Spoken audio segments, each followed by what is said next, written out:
Alright, so you're starting right away from number 1 of the BEC 2024, just the ended BEC. So the question says that a fair die and a fair queen are thrown together once. So the key word you should take note of is the fair die and the fair queen are thrown together. That's one thing you should know. And it was tossed or it was thrown only once. So what do they want us to do when the fair die and then the fair queen are thrown only once? The first question says that we should write down the set of all possible outcomes. And then the II says that we should find the probability of obtaining a prime number and a tail. And so when we are able to write all the possible outcomes in I, then in II, we are asked to find the probability of obtaining a prime number and a tail. Alright, so let's start. So in the first place, before you'll be able to write down all the set of possible outcomes, starting from the die, we know that a die has 6 faces, and the numbers on the 6 faces are, we have the number ranging from 1 up to 6. So we have 1, 2, 3, 4, 5, and 6 on the faces of the dice. And so the possible outcome when the fair dice is thrown 1 is you are likely to get 1, 2, 3, 4, 5, or 6. And when a fair queen is given, a fair queen has only 2 faces, and so when a fair queen is thrown, you are likely to get either the head or you get the tail. So when a fair queen is tossed or thrown once, the possible outcomes are you get the head or you get the tail. And so when a fair queen is tossed once, you have only 2 possible outcomes. That is either the head or the tail. Now, let's see. How do you then write down all the set of possible outcome? To write a set of all possible outcome, do not forget that the fair die and the fair queen are thrown together. So each possible outcome must contain a die and at the same time must contain a queen. And so you are supposed to combine the possible outcomes from the dice to the possible outcome of the queen.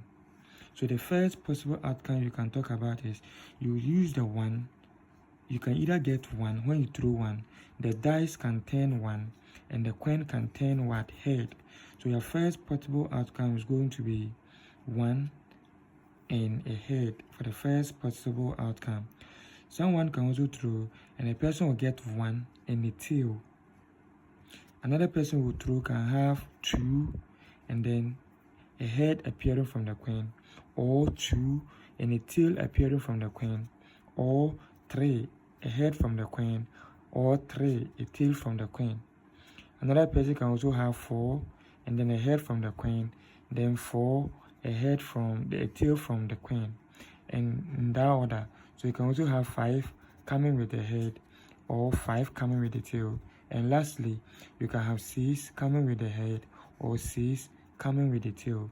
So such a question you are supposed to be very, very, very careful in such a way that I know many will make this simple error by saying that the possible outcome of the head, the queen, and then the die is going to be 1, 2, 3, 4, 5, 6, and then head and tail. This is not right. It's not appropriate. The appropriate way is that because the dice is thrown together with the queen, it means that each possible outcome must contain a die and at the same time must contain a queen. So to do that, you have to blend the possible outcome from the dice to the possible outcome from the queen. So in order to do that, you can have 1 coming with the head, or 1 coming with the tail, 2 coming with the head, or 2 coming with the tail, 3 coming with the head, or 3 coming with the tail, 4 coming with the head, or 4 coming with the tail, 5 coming with the head, or 5 coming with the tail, and lastly 6 coming with the head, or 6 coming with what? The tail. So this is going to be the possible outcome when a fair die and a fair queen are tossed together. And so what will be our total possible outcome? You need to count all this. So we have 1, 2, 3, 4, 5, 6, 7, 8, 9, 10, 11, 12. So we have 12 possible outcome when a fair queen and a fair dice are thrown together. Now, the II says that you should find the probability of obtaining a prime number and a tail. You want to find the probability of obtaining a prime number and a tail. In the first place, what should come to your mind is that what is a prime number? We learned previously that a prime number is a number that has only 2 factors. Prime numbers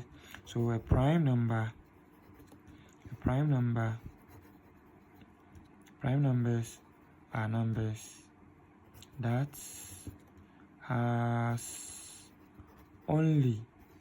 that has only 2 factors.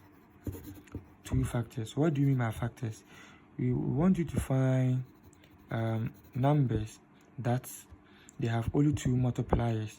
That is, the number 1 should always be a factor of all prime numbers. So with this, our possible outcome from our dice, which is 1, 2, 3, 4, 5, and 6. How many prime numbers are found here? The number 1 is not a prime number because aside 1, there's no other number that when you multiply, you get 1. So to get 1 is 1 multiplied by 1. And so you have just 1. So only 1 factor. But when you take 2, let's see, is there any 2 number that when you multiply, you get the number 2? That is, when you take 2, multiply by 1, the answer you get is what? 2. And so 2 has 2 factors. That is 1 and then 2 itself. Aside 2, which number again can we find from the outcome from the die? You can just look at 3. Numbers that when you multiply, you get 3 are, you can multiply 3 by 1 and you get the answer to be what? 3. And so the 2 factors multiplied to give you 3 is 1 and then 3 itself. From 3 we move to 4. You know, 4 cannot be a prime number because 4 have 2 or more factors. That is, 1 multiplied by 4 surely will give you 4. And then 2 multiplied by 2 will also give you 4. Therefore, 4 has more than 2 factors because 1 is a factor, 2 is a factor, and 4 is a factor. So in total, we have 3 factors of 4. Therefore, 4 is not qualified to be a prime number under this set. The next number that also has 2 factors is 5. That is, when you multiply 5 by 1, you get 5. Aside 5 and then 1, there's no other number. Then when you multiply them, you get 5. And 6 also have more than 2 factors because 1 times of 6 will give you 6. 2 times 3 will give you 6. Therefore, 6 has also 4 factors. That is 1, 2, 3, and then 6 itself. That is 4 factors. Alright. So to identify the prime numbers from the possible outcome from the die, the prime numbers are going to be 2, 3, and 5. This will be only the prime numbers under the sets of the die when it is thrown once. So how then can we find the probability of obtaining a prime number and then a tail? So the question is that the probability should be a prime number and a tail. What it means is that we are going to blend a tail with 2, a tail with 3, a tail with 5.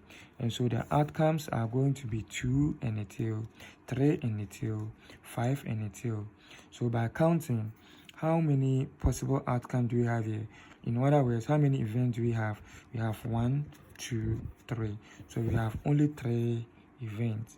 And we know probability states that to find a probability of any event, we are taking the number of the event over the total number of possible outcome.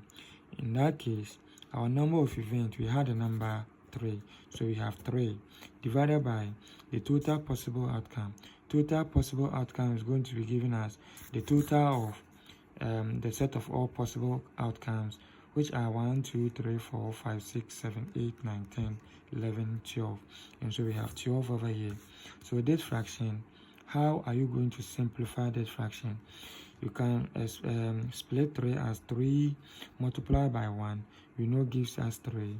Then 3 multiplied by 4 gives us 12. And so this 3 can cross out with this 3. In other words, 3 divided itself 1. What you divide this 3 1? 1 times of 1 will give you 1. And then 1 times 4 will give you 4. In that case, the probability of obtaining a prime number in a tail from our set of possible outcomes is going to be 1 out of 4. This will be our final answer. Thank you very much for your time.